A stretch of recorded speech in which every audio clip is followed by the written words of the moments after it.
안녕하세요. 당신의 반쪽 부동산 수수부부입니다. 지난 2005년에 뉴타운으로 지정된 신림 뉴타운은 1, 2, 3구역을 합치면 총 6,100가구가 됩니다. 신림 뉴타운은 뉴타운으로 지정된 땅이 마치 칠레와 같이 길게 지정되어 있습니다. 신림 뉴타운에서 제일 좋은 곳은 아무래도 서울대 벤처타운역과 가장 근접한 신림 1구역입니다. 신림 1구역은 42개 동 4,104세대의 아파트 단지로 탈바꿈되며 GS건설, 현대엔지니어링, DLENC 세 건설사가 컨소시엄으로 진행됩니다. 신림 2구역은 20개동 1,487세대 아파트 단지로 탈바꿈되며 롯데건설과 대우건설이 컨소시엄을 맡았습니다. 이번에 청약으로 나와서 소개해드릴 곳이 신림 3구역인데 신림 뉴타운 중에 제일 아래에 위치하고 있습니다. 밑으로 갈수록 서울대 벤처타운역과 멀어져서 아쉽지만 그만큼 분양 금액이 싸게 나왔다면 청약 넣을 가치가 있으니 우선 어떤지 한번 알아볼까요? 서울대 벤처타운역 푸르지오는 신림 뉴타운 재개발 중에서 첫 번째로 공급되는 브랜드 단지입니다. 서울특별시 관악구 신림동 316-62번지 일대에 위치하고 있습니다.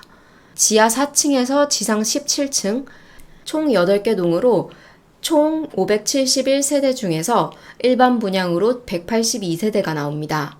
주택 타입으로 51, 59, 74, 84 타입이 있습니다. 입주 시기는 2025년 5월 예정입니다. 청약 일정을 알아보겠습니다.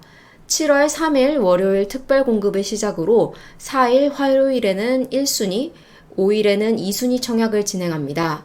11일에는 당첨자를 발표하고 14일 금요일부터 17일 월요일까지 당첨자 서류 제출 기간이며 7월 24일에서 26일 3일간 계약을 체결하게 됩니다. 이제 서울대 벤처타운역 푸르지오의 입지를 살펴볼까요? 이 아파트 주위에는 산이 정말 많습니다. 오른쪽에는 서울대학교가 있지만 산에 가로막혀서 바로 갈 수가 없고 아파트 단지 근처에는 산에나 가야 볼 수 있는 절들도 여럿 있습니다. 산 근처에 있어서 아파트 단지에 경사가 조금 있습니다. 이게 경사를 나타내는 지도인데 빨간색일수록 경사가 높은 곳입니다. 서울대 벤처타운역 푸르지오는 주황색으로 경사가 조금 있습니다. 아파트 단지 이름에 서울대 벤처타운역이 들어가는데 과연 아파트 이름에 역명을 넣을 정도로 가까울까요? 도보로 역까지는 20분이 걸리고 버스를 타고 가면 10분 내외로 갈 수 있습니다. 아파트 이름과는 조금 다르게 역과 거리가 있네요. 경전철인 신림선은 작년 5월에 개통됐는데 여의도까지 이어집니다. 버스를 타면 2호선 신림역까지는 15분이 걸리고 2호선 서울대 입구역까지는 20분 정도 걸립니다. 2호선을 이용하여 출근하시는 분들에게는 정말 좋을 것 같네요. 자동차로 7분만 가면 강남 순환도시고속도로를 바로 이용할 수 있고 자동차로 8분만 가면 제2경인 고속도로를 이용할 수 있습니다. 단지 바로 앞에는 신호초등학교가 있습니다. 광신중학교, 광신고등학교, 미림여고가 단지 반경 1km 이내에 있습니다. 그런데 중학교, 고등학교는 거리상으로 가깝지 막상 가려고 하면 조금 걸어가야 하고 그나마 가까운 중학교, 고등학교에 배정될지 멀리 있는 학교에 배정될지는 아직 아무도 모릅니다. 그럼 이제 누가 청약이 가능한지 확인해 보겠습니다. 성년이면 누구나 청약이 가능한데 단 서울, 인천, 경기에 거주하는 사람만 가능합니다. 주택이 있어도 1순위 청약이 가능합니다. 단 특별 공급은 제외하고 일반 공급만 가능합니다. 분양 가격을 알아보기 전에 입주자 공고문에 기재되어 있는 사항을 살펴보고 가겠습니다. 단지 인근 시설물 관악 제2구민운동장, 약수사, 천신굿당 등이 존치 예정이며 해당 시설 이용자 등으로부터의 소음, 프라이버시 침해 등이 있을 수 있습니다. 라고 써 있습니다. 거리상으로는 천신굿당은 186m, 관악 제2구민운동장은 306m가 떨어져 있습니다. 거리상으로는 폭죽이나 축제 같은 대형 행사 같은 큰 소리가 아니면 들릴 수 없는 거리인데 이런 문구가 써 있다는 건 분양사에서 미리 조심하려는 의미에서 써놓은 것인지 잘 모르겠지만 약간 깨름직합니다. 한 가지 더 걸리는 게 있습니다. 303동의 엘리베이터입니다. 다른 동과 다르게 303동은 2세대당 1대 및 3세대당 1대라고 합니다. 다른 동은 모두 2세대당 1대, 17층까지 있으니 34가구가 엘리베이터 1대를 사용합니다. 그런데 303동을 배정받으면 복불복으로 3세대당 1대, 즉 51가구에서 엘리베이터 1대를 사용할 수도 있는 거죠. 만약 51가구가 엘리베이터 1대를 사용하게 된다면 아침마다 출근 전쟁이 따로 없을 겁니다. 출근하기 좋은 사람이 누가 있을까요? 아침부터 출근하기도 싫은데 엘리베이터까지 사람이 많아서 계속 못하게 되면 너무 짜증이 나겠죠.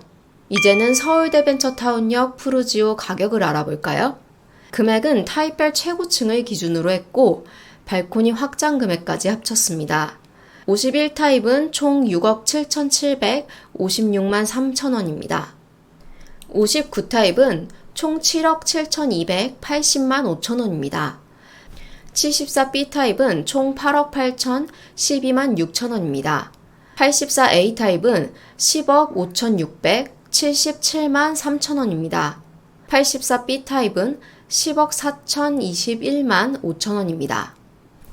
평당 가격은 74타입을 제외하고는 3천만 원이 넘습니다. 이전에 있었던 청약인 DMC 가제율 아이파크의 평당 가격이 3,600만 원이었습니다. DMC 가제율 아이파크는 가자역 바로 앞에 있고 한강이 근처에 있으며 생활 편의시설, 도로 등의 인프라가 완성이 되어 있었고 학군도 좋고 DMC의 마지막 남은 분양이었습니다. 그런데 이와 비교해서 서울대 벤처타운역 푸르지오는 인프라는 이제 막 개발 중이며 역과도 거리가 있습니다. 이번 분양 가격이 청약을 할 만한 가격인지는 잘 모르겠습니다. 이제 근처 다른 아파트와 가격을 비교해 보겠습니다. 안타깝게도 근처에 신축 아파트가 없어서 가격을 비교하기가 매우 어렵습니다.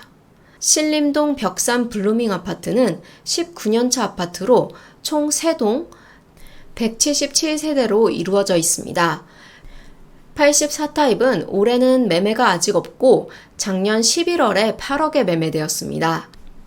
22년에는 매매가 한 건이었고 21년도도 매매가 한 건밖에 없었습니다. 관악산 휴먼시아 2단지는 16년차 아파트로 총 32개 동 2265세대로 이루어져 있습니다. 59타입은 올해 6월에 6억 500, 5억 7,800에 매매되었습니다. 84타입은 올해 5월, 6월에 7억 1000에서 2,500으로 매매되었습니다. 서울대 벤처타운역 푸르지오는 84타입이 10억이 훨씬 넘습니다. 관악 휴먼시아 2단지는 16년차 아파트이기 때문에 금액 비교를 하기에는 어려워 보이나 근처 신축 아파트가 없기 때문에 금액은 참고만 해주시기 바랍니다. 타입별 평면도를 살펴보겠습니다. 51타입은 특별공급 10세대, 일반공급 14세대를 공급합니다. 59타입은 특별공급 19세대, 일반공급 23세대를 공급합니다. 74B타입은 특별공급은 없고 일반공급 2세대를 공급합니다. 84A타입은 특별공급 35세대, 일반공급 38세대를 공급합니다. 84B타입은 특별공급 19세대, 일반공급 22세대를 공급합니다. 서울대 벤처타운역 푸르지오의 총평을 해보겠습니다. 장점으로는 산이 바로 옆에 있어서 공기가 좋다는 점입니다. 버스를 타야 하지만 버스 타고 2호선 신림역까지는 20분밖에 안 걸립니다. 단점으로는 신림뉴타운 재개발 3구역이지만 칠레처럼 길게 형성된 재개발 구역이기 때문에 근처 인프라 발달을 기대하기는 어려울 것 같습니다. 시청해주셔서 감사합니다. 더 좋은 정보를 가지고 다음에 찾아뵙겠습니다. 당신의 반쪽 부동산 수수부부였습니다. 감사합니다.